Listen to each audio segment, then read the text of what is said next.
Hey beautiful, welcome to Dr. Sarah's Café. If you've ever been curious about astrology, but you're not quite sure what it is or what's the purpose of it or what are the tangible benefits of using astrology, this video is for you. So I am not a professionally trained astrologer. What I'm going to be sharing is how I've come to understand astrology in hopefully a layman's terms, very practical and simple for the everyday non-professional astrologers out there, and also sharing my personal story about how I discovered astrology and when I really started getting into it, and the benefits, the blessings that it has brought into my life, and why I hope to teach others how they can use astrology to further their goals or spiritual growth or personal development.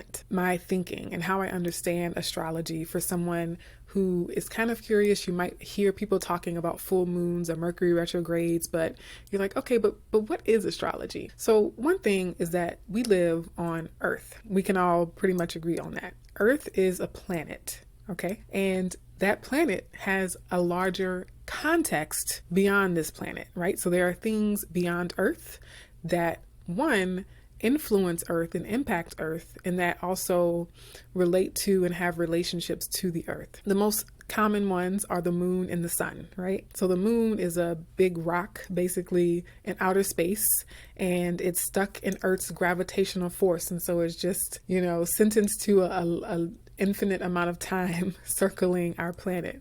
And then the other very, very popular star far out in the sky that we all know and love is the sun, right? So the sun is also a star, and the sun is really the life force for life on Earth. The sun is the reason life is possible on Earth, and specifically our distance from the sun, Earth's unique distance from the sun. Life as we know it here on Earth is made possible because of that relationship to the sun. And so those are the two most popular bodies of fire and rock in outer space that we know have relationships to the Earth and that we know impact our lives and how this planet operates and functions. And so what astrology says is that, if those two outer space things have a relationship to Earth and influence what goes on, what happens on the Earth, right? The moon controls the tides. The sun is the reason plants can grow, all the things. Then maybe other things in outer space also have a relationship to Earth.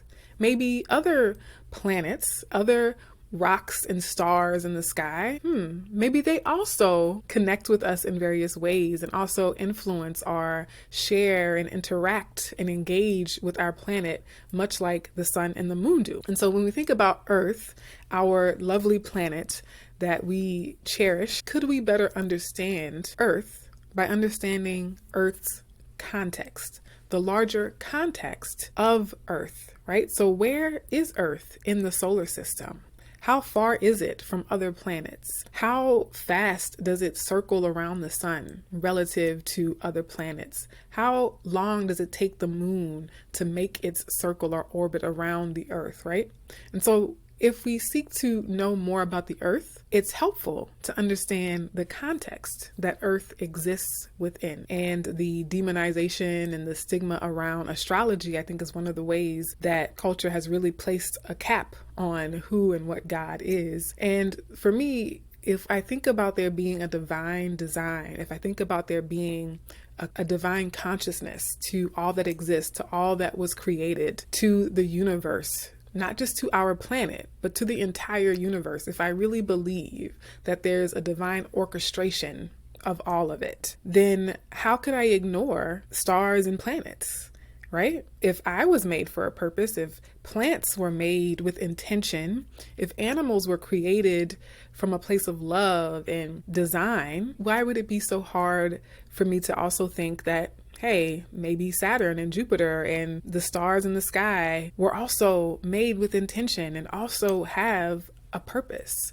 And yeah, there's a mystery to life that we may not fully understand the purpose. We might not fully ever understand the divine design and just the magnitude of the grand orchestration that is the universe. But to act as if it's insignificant, to act as if it means nothing, to act as if it's trivial, doesn't sit right with me and my understanding and my relationship of the divine, right? Of God and the creator. And so that's one of my motivations for embracing astrology. And part of the beauty of that mystery, scientifically speaking, only 5% of the matter in the known universe is visible or discernible, perceivable with our human five senses. There's more to this than meets the eye, literally. And so for anyone to think that they have it all figured out just doesn't make sense to me. And so to take something as timeless and as expansive as God and put it into a box or try to confine it to a book is, I think, disrespectful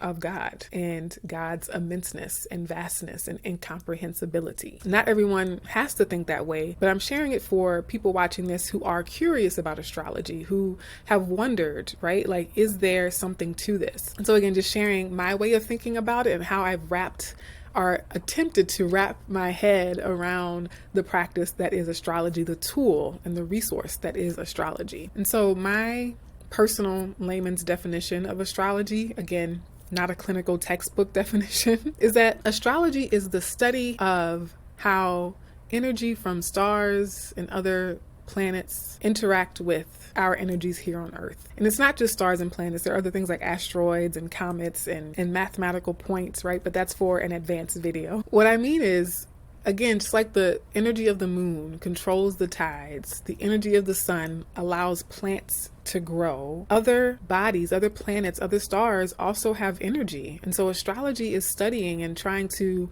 understand and work with the energies of all the stars, of all the planets as they interact with our energy here on Earth, as they interact with the energy of the Earth, right?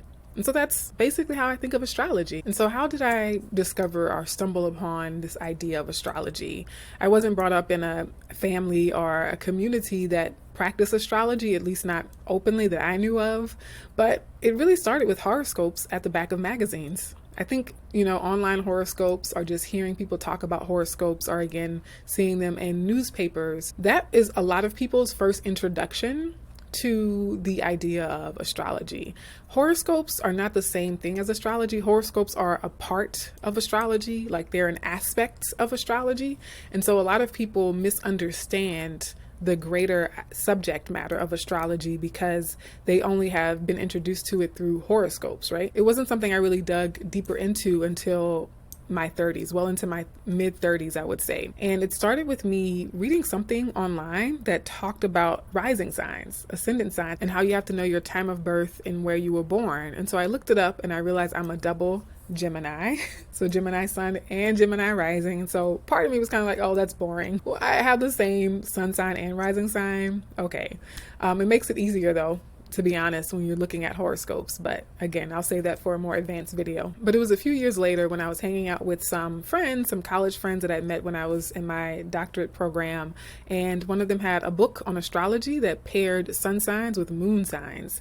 And I did not know my moon sign. I told them that I might be Gemini and Gemini, and they were suspicious. They were like, no, let's look it up for real and see what your actual moon sign is. And so at the time, my limited knowledge of astrology, I thought what I had looked up as my rising sign was actually my moon sign. So I was a little confused. And so we actually looked it up, and it turns out that I'm a Capricorn moon. And when we discovered that, my friend was like, that makes so much more sense. She's like, I felt like there had to be something grounding you, right? So to have a lot of Gemini energy in your chart, for those of you who don't know, could be very flighty, like very airy, kind of gone with the wind type energy.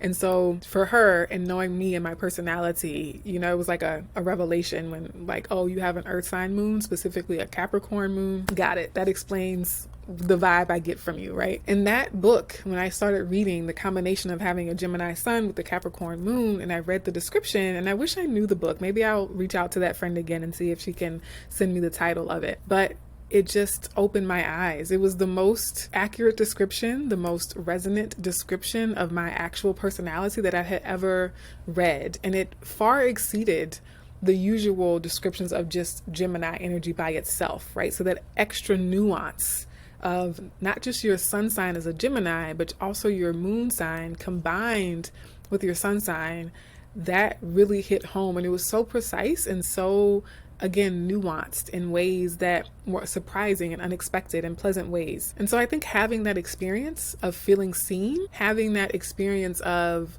feeling like my life had been explained to me, feeling like my life and my inner world, my inner workings and my inner mechanism have been clarified and summarized and articulated in that way.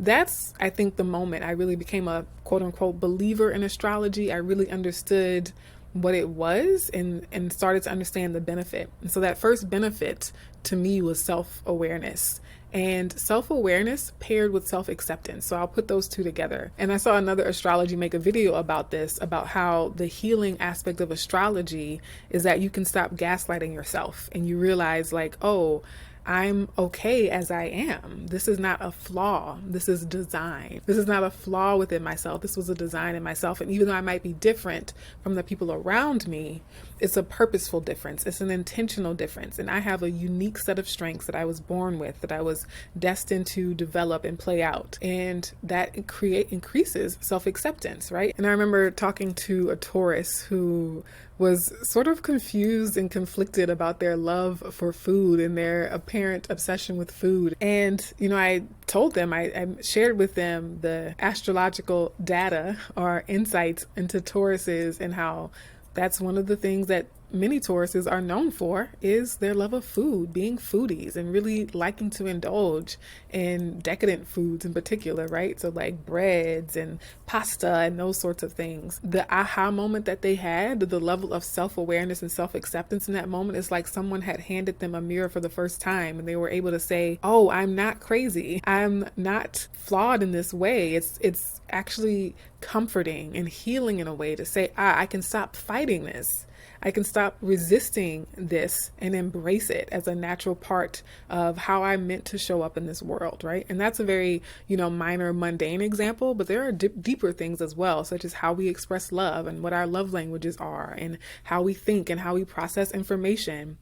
For me, having a lot of Gemini energy, I listen to podcasts, audiobooks, YouTube videos on 2x speed, and other people are like, oh my gosh, that person's talking so fast, they need to slow down. And I'm like, girl, could you speed it up? And that's actually a perfect example of another benefit I've had with astrology, is that it's helped me to stop comparing people, to stop comparing myself, right? When you understand like, no, people each have their own unique design. And I knew it. I really didn't know it beforehand, but learning about astrology and really seeing it, like really understanding it at a level of like at a soul level, a deep knowing level, it's like, okay, of course you want the person to talk slower, like your Mercury is in Taurus, right? Or whatever the placement might be. And of course I'm going to want to walk faster and talk faster and fidget a lot because I have all these Gemini placements, and it just is what it is, right? You stop questioning and wondering, right? Why am I not like XYZ? Also, for me, it made it easier to embrace other people as they are,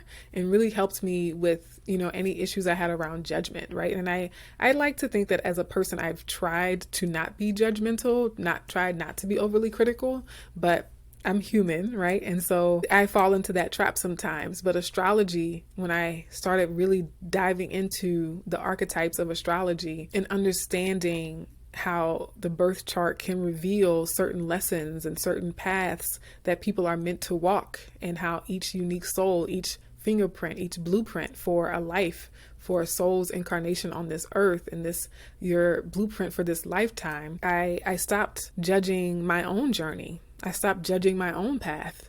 And I became much, much less judgmental and critical of other people's paths or journeys that I don't understand, that I might not quote unquote agree with. One, because who am I to have to agree with anything, right? If I used to say like, why does this person have to keep learning this lesson over and over and over again? Or, why can't they see things the way I see it? Or why can't they just be more like me? And if we're all being honest, we've all had those moments, okay? And astrology really helps me stay centered and grounded in saying they can't be like me because they're not supposed to be. And they have their own unique curriculum that they set out to learn in this lifetime. And I have my own unique curriculum to set out to learn in this lifetime. Things that I've struggled to learn for decades, other people were born knowing, and vice versa. Things that other people are struggling to figure out or resolve within themselves are things that come more naturally to me.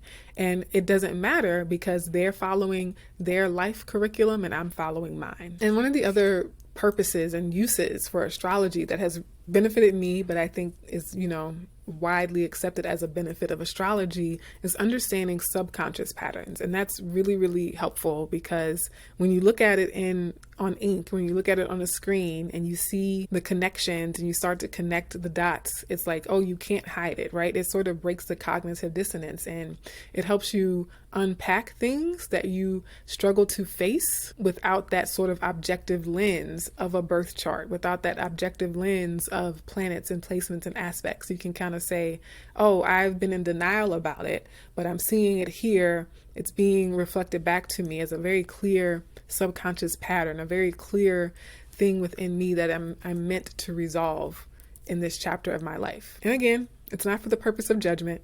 One of the purposes of coming to Earth is to learn. A lot of people liken Earth into school. They call it Earth School, right? So our spirits say, hey, I want to grow. Let's go to Earth School so we can learn how to grow. And I really believe that the divine, God, the creator, gave us tools for that purpose, gave us tools to fulfill the purpose of soul spiritual learning and soul's growth, astrology being one of them. The other thing that I think astrology can help us really feel, know, and see beyond just the surface level knowing or the intellectual knowing is the idea of unity consciousness. When you start to pay attention to the impact that a planet that's light years away has on Earth and people on Earth, you realize no, we're really connected. Everything is everything. It's all one. It's all one life force, right? The ball of fire that's burning at the center of our solar system is as much a part of me and my energy as I am of it, and vice versa. The oceans, the rain, the stars, the sky. And when it comes to the idea of unity consciousness, astrology reminds us that it really is all about the energy. It's all energy. We are energy. This light is energy. This microphone, my voice, the sound of my voice is energy. Our heartbeats is energy. Food is energy. And if it's all energy, then it's all energy. It's all interwoven. It's all interconnected, and it's all having ripple effects and waves and echoes throughout our lives, throughout time, across space, and around the universe. And you don't need astrology to know that. You don't need astrology to recognize that and to feel that. But my, oh my, for me, and maybe for some of you who have been curious about astrology but just didn't know where to start, it becomes an intentional practice for honoring that knowing. Speaking of intentional practices, the most practical benefit for me in practicing astrology and using astrology as a tool is having a regular rhythm for reflection and setting intentions. I love that astrology is all about cycles, all about repeatable, measurable, discernible cycles, and cycles within cycles, interconnected, overlapping cycles within cycles, right?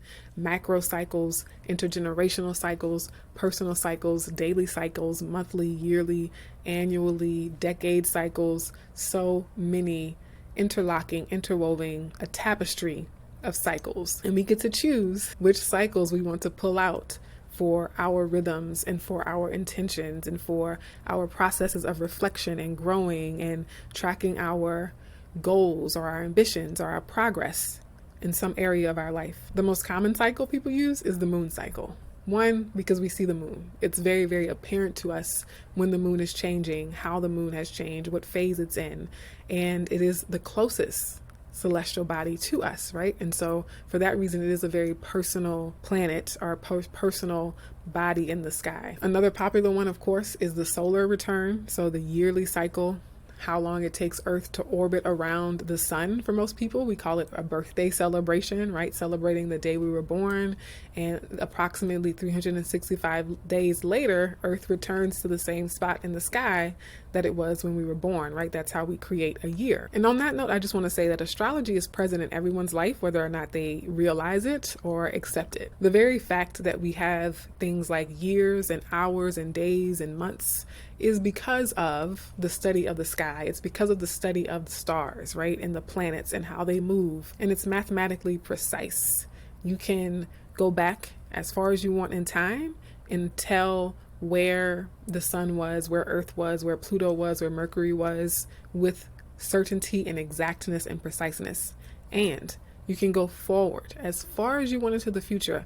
You can go 200 years, 300 years into the future and calculate using math exactly where planets will be in the sky, exactly when the next full moon will be for a decade, for a century. When are the solar eclipses? When are the new moon eclipses for the next 5 generations, right? There are websites right now that tell you when the next eclipses are for decades to come. And so because that pattern and that rhythm and that symphony of energies is so precise, it's a reliable tool for tracking your progress, for setting your intentions, for reflecting on what you've learned, reflecting on how you've grown, reflecting on where you're going and changes you want to make and accomplishments and milestones you've reached. You know, for me, when it comes to astrology and the purpose or the use, the role that it has played for me in my life and what I've observed in the lives of other people, is the way an intentional study of astrology nurtures curiosity,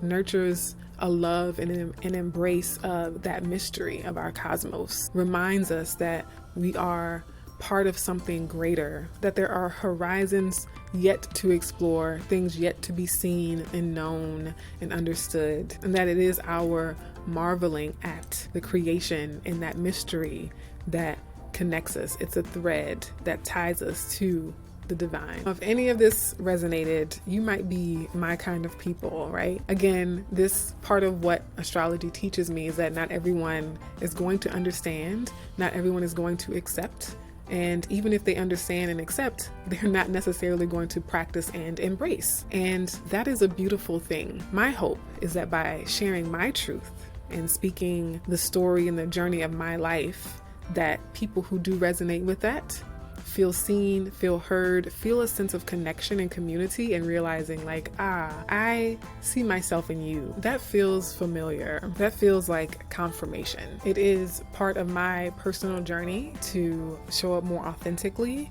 and to be more honest and to remove the mask of fear of what people are going to say if I talk about astrology and read tarot cards. And so I appreciate you for watching this video and being a part of that journey with me. Be sure to hit the like button, and I hope to see you in another video.